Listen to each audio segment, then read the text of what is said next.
live from Fox 5. Welcome to the News Block.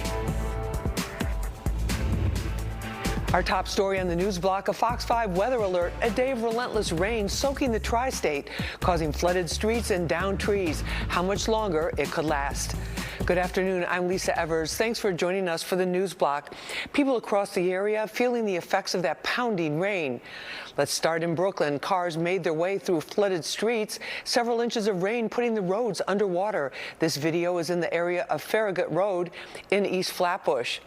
Also in East Flatbush, a tree down on a car in the same Farragut Road area. You can see that tree got ripped up right by the roots. And let's head across the Hudson to Roselle Park, New Jersey. Lashing winds and rainy downpours bringing this tree down on top of a house. Let's send it over now to Liv Johnson for the latest on the forecast. Liv? Yeah, Lisa, it's a mess out there. We have so many advisories and alerts to get through, so I want to start with flash flood warning that we have in New York City, a little bit of Nassau County, and a little bit of Westchester County as well. This goes until 5:30. These are always a little bit shorter, but we're kind of in the heaviest of our rainfall situation right now. Then we have an aerial flood advisory for a lot of places that kind of overlap as well. Parts of Nassau County, even into Bergen County. We have it again, Rockland County and Westchester County. Then we have a coastal flood advisory. This has been in effect for a couple of days, and this is most of Long Island, parts of Connecticut, the Bridgeport area, and then all down the shore in New Jersey, including Ocean County, which is under a coastal flood warning, and that goes until 10 p.m.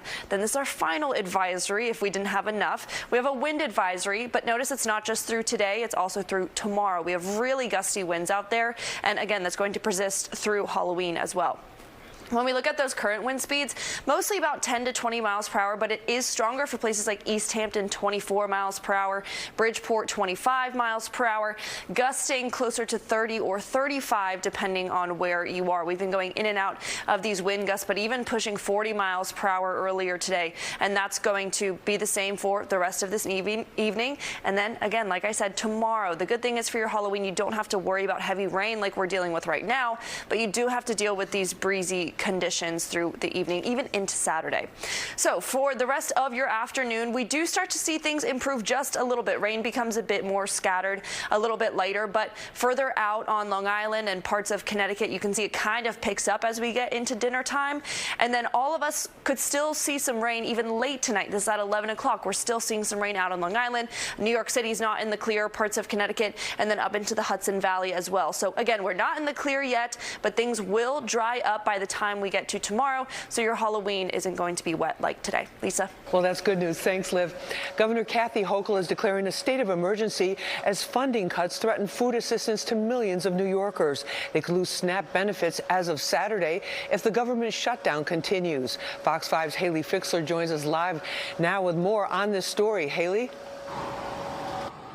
Lisa, Hochul previously announced tens of millions of dollars was going to be set aside to feed families once those SNAP benefits lapse.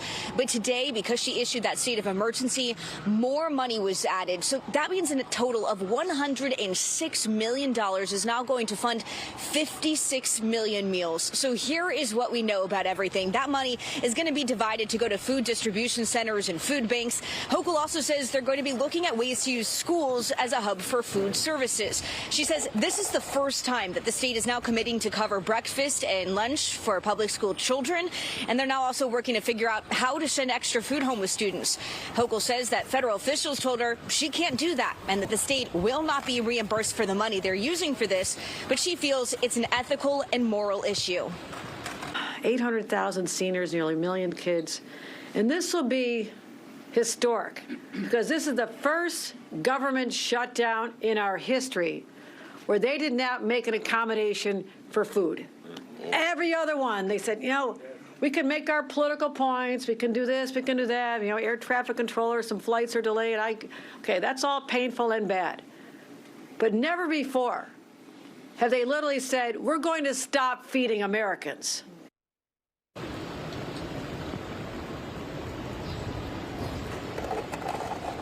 All right, so how is this going to work? We know that the money is going to be divided between food banks and pantries and other distribution centers. And some of the money will also go to a group that supplies agricultural products to these organizations. Leaders tell us they're already seeing an increased need, so this money is going to help. We've seen more people. Yesterday, we saw more people than ever before in our 45-year history.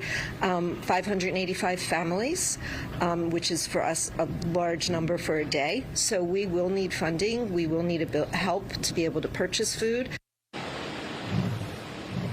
Now, Hochul also noted this is not sustainable for the state to continue to cover these costs. She says the federal government gives the state about $650 million a month. And so the funding that she's unlocked, that's just a drop in the bucket. And she's calling on lawmakers now to put an end to this government shutdown.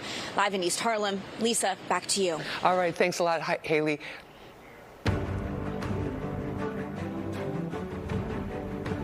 We are just days away until Election Day, and a couple of new polls are giving us some insight into where the race stands this close to the election. According to a poll from Emerson College, Zohran Mamdani has a 25-point lead over Andrew Cuomo. Mamdani with 50% of likely voters, Cuomo with 25%, and Republican Curtis Sliwa with 21%. Then there's a new Marist University poll. Mamdani has a 16-point advantage over Cuomo. Sliwa has 16% of likely voters in this particular poll. Curtis Sliwa out campaigning around the clock again today in the subways talking about crime. This morning he was in Midtown. He reacted to the latest polls. Wow, I'm down, I'm up, I'm down, I'm up. If you believe polls, and trust me, I don't, I'm surging. I'm up 11 percentage points. Cuomo is down, and Mamdani is crested over 50%. And I'm sure in the next 5 days we'll probably have 2 separate polls a day as they try to put their input in from soliciting voters. The best way to solicit voters is what I've been doing. Andrew Cuomo was with Mayor Adams earlier today, meeting with NYCHA leaders in Harlem, where he also addressed the polls and record early voter turnout. Seeing a record turnout. The turnout in early voting is setting an all-time record. They have never seen this volume of turnout, which is great, and it's all across the city.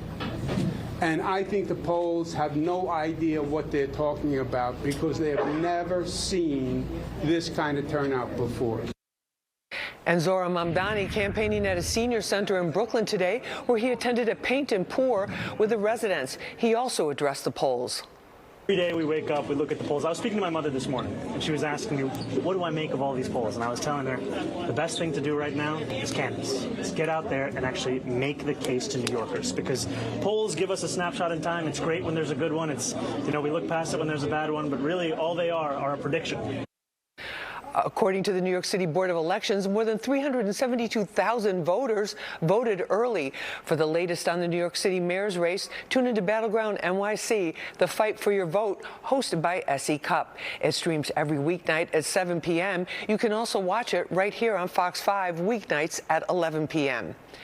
And there is some hope today that the city won't have to deal with a school bus driver shortage, which could impact thousands of students.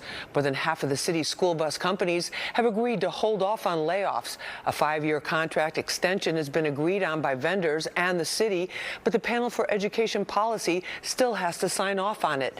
That panel was expected to vote on the extension yesterday. Instead, they postponed it until November 19th. The panel says it wants the new mayoral administration to weigh in on the deal. Education officials say more than half of the city's bus vendors have already signed temporary extensions for November and December. Others have agreed to a new contract.